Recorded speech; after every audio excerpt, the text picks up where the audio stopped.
హైదరాబాద్లోని Kukatpally police station పరిధిలో విషాద ఘటన చోటు చేసుకుంది. జనతానగర్లో 14 ఏళ్ల మైనర్ బాలిక ఇంట్లో ఉరివేసుకొని ఆత్మహత్య చేసుకుంది.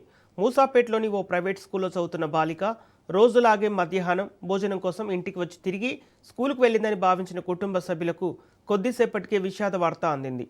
ఇంట్లో బాలిక ఉరివేసుకొని ఉందని సమాచారం రావడంతో తల్లిదండ్రులు ఇంటికి చేరుకునేసరికి ఆమె మృతి చెందినట్లు గుర్తించారు. ఇదిలా ఉండగా అదే స్కూలుకు చెందిన టీచర్ నరేష్ వీడియో కాల్ చేసిన అనంతరమే ఈ ఘటన జరిగిందని తల్లిదండ్రులు ఆరోపిస్తున్నారు. వారి ఫిర్యాదు మేరకు పోలీసులు కేసు నమోదు చేసి దర్యాప్తు చేపట్టారు. మృతదేహాన్ని పోస్టుమార్టం నిమిత్తం గాంధీ ఆసుపత్రి తరలించగా ఘటనకు గల అసలు కారణాలపై అన్ని కోణాల్లో కూకట్పల్లి పోలీసులు విచారణ కొనసాగిస్తున్నారు.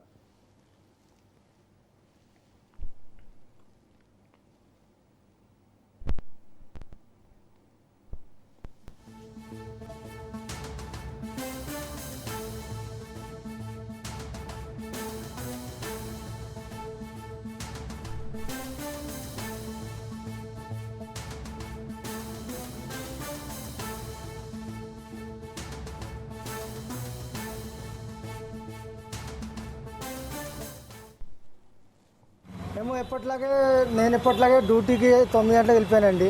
మా ఆవిడ కూడా డ్యూటీకి 9 గంటలకు వెళ్ళిపోయిందండి. మా పాప కూడా 9 గంటలకు, ఇద్దరు పాపలు స్కూల్కి వెళ్ళిపోయారండి. అలాగే సరే అనుకొని నాకు మధ్యాహ్నము 4:30 మా అన్న ఫోన్ చేసిండు. చేసి ఏం తెలియదు అని అన్నాడు.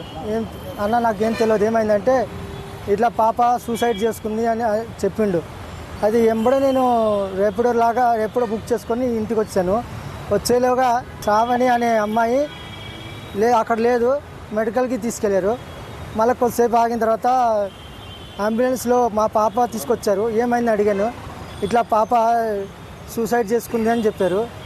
ఏమైందంటే మొత్తానికి మా పాపని నరేష్ అనే స్కూల్ టీచర్ అతను చాలా రోజుల నుండి అందుగా ఆ విషయం అయ్యి నాకు చెప్పక, అటు ఫ్రెండ్స్ చెప్పక అమ్మాయి వీడియో కాల్ అతను చేసాడో ఈమె చేసిండో తెలియదు, కానీ మా అమ్మాయి సూసైడ్ చేసుకుంది. దానికి కారణం ఈ నరేష్ అనే వ్యక్తియే.